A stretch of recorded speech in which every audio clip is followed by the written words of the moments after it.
आपने जब भी भगवान परशुराम से संबंधित पौराणिक कथाएं सुनी होगी तब आपने अक्सर उनके विनाशकारी घातक अस्त्र उनके परसे के बारे में ज़रूर सुना होगा। वही परसा जिससे परशुराम ने अपने पिता महर्षि चमगनी के हत्यारे राजा सहस्त्रबाहु अर्जुन का वध किया था। वही परसा जिसके बल पर उन्होंने 21 बार धरती को पापी व अत्याचारी क्षत्रिय राजाओं से मुक्त किया था। नमस्कार दोस्तों, मैं राजेंद्र सुमन द हिस्टोरिकल नॉलेज में आपका स्वागत करता हूं। मान्यता के अनुसार भगवान विष्णु के 6वें अवतार महर्षि परशुराम ने यह अलौकिक परसा हजारों साल पहले भगवान शिव की तपस्या करने के बाद उनसे वरदान में प्राप्त किया था। लेकिन क्या आप सोच सकते हैं कि युगों पहले भगवान परशुराम को मिला वो दिव्य परसा आज भी इस दुनिया में कहीं मौजूद हो सकता है?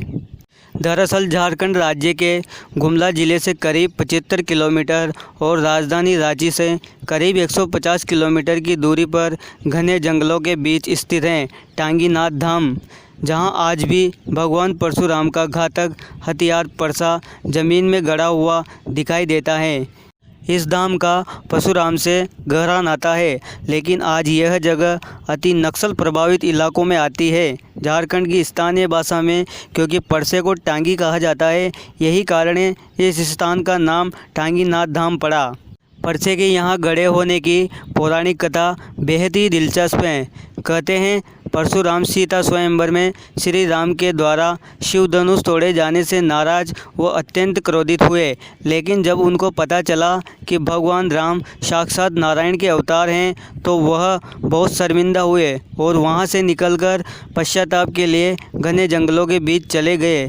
यहाँ वे अपना परसा गाड़कर भगवान शंकर की तपस्या में लीन हो गए।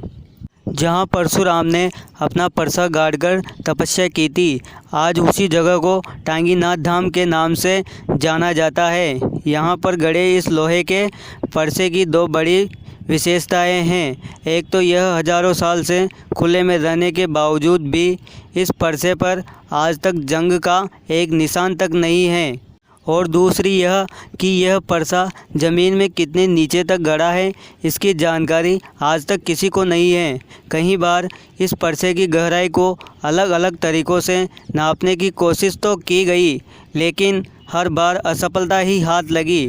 परसे से जुड़ी किंवदंती यह भी है कि एक बार इस क्षेत्र में रहने वाले लुहार जाति के लोगों ने लोहा प्राप्त करने के लिए परसे को काटने की कोशिश की थी। वो लोग परसे को काट तो नहीं पाए, लेकिन उस जाति के लोगों को इस दुस्साहस की भारी कीमत चुकानी पड़ी। रहस्यमयी तरीके से एक एक करके लुहारों की मौत होने लगी। इस घटना से डरकर लुहार जाति के लोगों ने यह क्षेत्र छोड़ दिया और आज भी इस धाम से 15 किलोमीटर तक की परिधि में लुहार नहीं बसते। हमें अपनी ऐतिहासिक और पुरातात्विक धरोहर के प्रति लापरवाह हो गए हैं। टांगीनाथ धाम इसका एक जीता जागता उदाहरण है।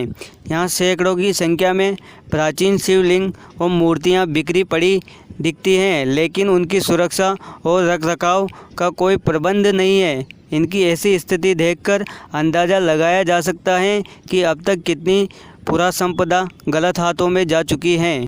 1989 में पुरातत्व विभाग ने टांगीनाथ धाम में खुदाई की थी। खुदाई में उन्हें सोने चांदी के आभूषण समेत कई मूल्यवान वस्तुएं मिली, लेकिन कुछ अज्ञात कारणों से यहां पर खुदाई बंद कर दी गई। यहां पर खुदाई में हीरा जड़ित मुकुट, चांदी का अर्धगोलाकार सिक्का, सोने का कड़ा, कान के सोने की बाली और एक तांबे का बड़ा टिफ़िन मिला जिसमें तिल और चावल रखा हुआ था। आज यह सब चीज़ें डुमरी थाने के मालखाने में रखी हुई हैं, लेकिन संदेह पैदा करने वाली और हैरान करने वाली बात यह है कि जब यहाँ से इतनी बहुमूल्य चीज़ें मिल रही थी तो आखिर क्यों यहाँ खुदाई को बंद कर दिया गया? हो सकता है कि यहाँ पर और खुदाई की जाती तो शायद टांगीनाथ धाम के बारे में ऐसी नई जानकारियाँ सामने आ सकती थी जिनसे इस रहस्यमयी परसे से जुड़े सवालों के जवाब भी मिल जाते। टांगीनाथ धाम के विशाल क्षेत्र में फैले यह अनगिनत अवशेष यह बताने के लिए काफ़ी हैं कि यह क्षेत्र किसी ज़माने में हिंदुओं का प्रमुख तीर्थ स्थल रहा होगा, लेकिन किसी अज्ञात कारण से यह क्षेत्र खंडल में तब्दील हो गया और भक्तों का यहाँ आना भी कम हो गया। रही सही कसर सरकारी उपेक्षा और नक्सलवाद ने पूरी कर दी। यहाँ आपको बताते चले कि टांगीनाथ की ऐसी दशा तब है जब 2014 में धाम का विकास और सौंदर्यीकरण करने के लिए झारखंड सरकार के विभाग ने गुमला जिले के प्रशासन को 45 लाख रुपए आवंटित किए थे। दोस्तों, भगवान परशुराम से जुड़ी ये पौराणिक जानकारी आपको कैसी लगी कमेंट करके ज़रूर बताएं। और हाँ, अगर आप चैनल पर नए हो तो द हिस्टोरिकल नॉलेज को ज़रूर सब्सक्राइब कर लें।